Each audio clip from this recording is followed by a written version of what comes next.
News Bangladesh, সংবাদ দিনের শেষে। জাতীয় সংবাদ। নবনিযুক্ত প্রধান নির্বাচন কমিশনার AMM মোহাম্মদ নাসির উদ্দিন এবং 4 নির্বাচন কমিশনার আনুষ্ঠানিকভাবে শপথ নিয়েছেন।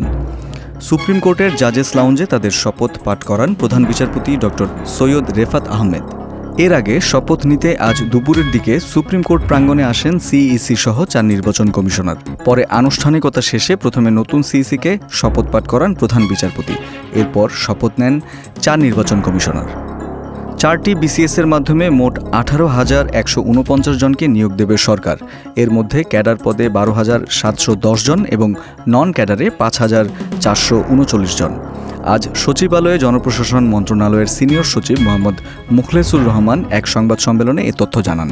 তিনি বলেন, ক্যাডার পদে 43তম BCS-এ 2,064 জন, 44তম BCS-এ 1,710 জন, 45তম BCS-এ 2,309 জন, 46তম BCS-এ 3,140 জন এবং 47তম BCS-এ 3,487 জনকে নিয়োগ দেওয়া হবে। রাজধানীর মিরপুরে একটি বাসায় গ্যাস সিলিন্ডার বিস্ফোরণের ঘটনা ঘটেছে। এতে নারী শিশুসহ 7 জন দগ্ধ হয়েছেন। আজ ভোরের দিকে দুর্ঘটনা ঘটে। পরে হতাহতদের জাতীয় বার্ন অ্যান্ড প্লাস্টিক সার্জারি ইনস্টিটিউটের জরুরি বিভাগে নিয়ে আসা হয়। বর্তমানে তারা সেখানে চিকিৎসাধীন রয়েছেন। তাদের মধ্যে 3 জনের অবস্থা আশঙ্কাজনক বলে জানা গেছে।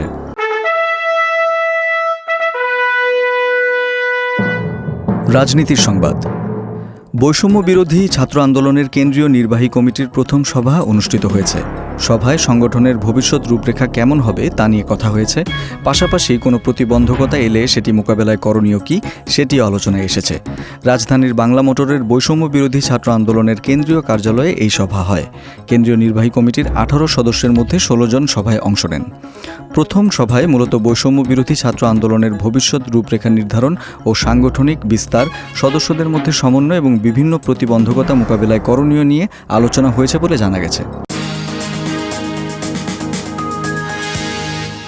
আন্তর্জাতিক সংবাদ। ফিলিস্তিনের অবরুদ্ধ ভূখণ্ড গাজা ও লেবাননে ইসরায়েলি বাহিনীর অব্যাহত হামলায় আরও 71 জন নিহত হওয়ার খবর পাওয়া গেছে। হামলায় আহত হয়েছেন আরও অনেকে। এর মধ্যে গাজায় হামলায় নিহত হয়েছেন অন্তত 38 ফিলিস্তিনি, আর লেবাননে হামলায় মারা গেছেন 33 জন। কাতার ভিত্তিক সংবাদ মাধ্যম আল জাজিরার এক প্রতিবেদনে বলা হয়, গাজা ভূখণ্ড জুড়ে ইসরায়েলি বাহিনীর হামলায় অন্তত 38 ফিলিস্তিনি নিহত হয়েছেন। এর মধ্যে কামাল আদওয়ান হাসপাতাল এবং নুসেইরাতের আল ফারুক মসজিদ গুঁড়িয়ে দেওয়ার পাশাপাশি খান ইউনিস সহ বেশ কয়েকটি এলাকায় দিনভর হামলা চালিয়েছে ইসরায়েলি বাহিনী। আহতদের মধ্যে অনেকের অবস্থা গুরুতর। হামলায় বিধ্বস্ত স্থাপনার নিচে এখনও অনেকে আটকা পড়েছেন। তাদের উদ্ধার তৎপরতা চালানো হচ্ছে। খেলার সংবাদ। ঘরের মাঠে মেয়েদের গুরুত্বপূর্ণ সিরিজ। গেল পরশু 2022-25 ICC নারী চ্যাম্পিয়নশিপের অন্তর্ভুক্ত ওয়ানডে সিরিজে 3 ম্যাচ খেলতে ঢাকায় পা রেখেছে আয়ারল্যান্ড নারী ক্রিকেট দল। আগামী বৃহস্পতিবার এই সিরিজের প্রথম ম্যাচে মিরপুর শেরেবাংলা স্টেডিয়ামে মুখোমুখি হবে 2 দল। পরবর্তী 2 ম্যাচ 30 নভেম্বর ও 2 ডিসেম্বর। এছাড়া এই সিরিজ শেষে সমান সংখ্যক ম্যাচের T20 সিরিজেও মুখোমুখি হবে বাংলাদেশ ও আয়ারল্যান্ড, যা অনুষ্ঠিত হবে সিলেটে। 2টি সিরিজেই জিততে হলে স্বাগতিকদের দিতে হবে কঠিন পরীক্ষা। সেজন্যই গেল কয়েক সপ্তাহ ধরে মিরপুরে কঠোর পরিশ্রম করে যাচ্ছে জ্যোতি বাহিনী, আর গতকাল থেকে তারা শুরু করেছে সিরিজের আগে আনুষ্ঠানিক অনুশীলন। তথ্য প্রযুক্তির সংবাদ। সম্প্রতি সাইবার নিরাপত্তা জোরদার করতে 20 লাখেরও বেশি অ্যাকাউন্ট ডিলিট করেছে মেটা। এসব অ্যাকাউন্ট ডিলিট করার কারণও জানিয়েছে প্রতিষ্ঠানটি। এই সিদ্ধান্তের পেছনে মূল উদ্দেশ্য পিগ বুচারিং কেলেঙ্কারির মোকাবেলা করা। কেননা অনলাইনে প্রতারকরা নানাভাবে সাধারণ মানুষকে ফাঁদে ফেলে লাখ লাখ টাকা হাতিয়ে নিচ্ছে। এই প্রতারণার ধরনে অপরিচিত মানুষের সঙ্গে বন্ধুত্ব গড়ে তোলা হয়। তাদের আস্থা অর্জনের পর বিভিন্ন ফাঁদে ফেলে অর্থ চুরি করা হয়। অনেক ক্ষেত্রে প্রতারকরা ব্যক্তিগত তথ্য বা ছবি কাজে লাগিয়ে ভুক্তভোগীদের ব্ল্যাকমেলও করে।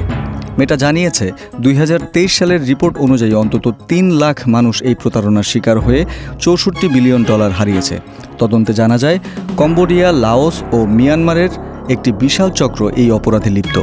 আইনি সংস্থা এবং স্বেচ্ছাসেবী সংগঠনের সহায়তায় কার্যক্রম চালিয়ে যাচ্ছে মেটা।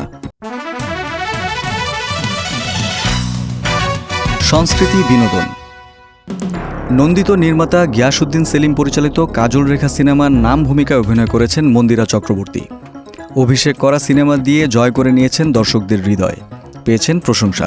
দেশের সীমানা পেরিয়ে কাজল রেখা মুক্তি পেয়েছে বিদেশেও। এবার মুক্তির অপেক্ষায় আছে মন্দিরার দ্বিতীয় সিনেমা নীলচক্র। এতে তিনি নায়ক আরিফিন শুভর বিপরীতে অভিনয় করেছেন। পরিচালনা করেছেন মিঠু খান। এবার এই সিনেমাটি নিয়ে নতুন খবর দিলেন নায়িকা। সম্প্রতি যুক্তরাষ্ট্রে সিনেমাটির প্রিমিয়ার হয়।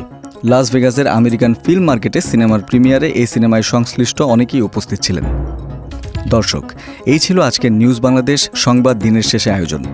দেশ বিদেশের প্রতিদিনের সবশেষ সংবাদ জানতে চোখ রাখুন www.newsbangladesh.com-এ। লাইক শেয়ার দিয়ে সঙ্গে থাকুন নিউজ বাংলাদেশের ফেসবুক পেজ ও ইউটিউব চ্যানেলে। ভালো থাকুন, সুস্থ থাকুন। আল্লাহ হাফেজ।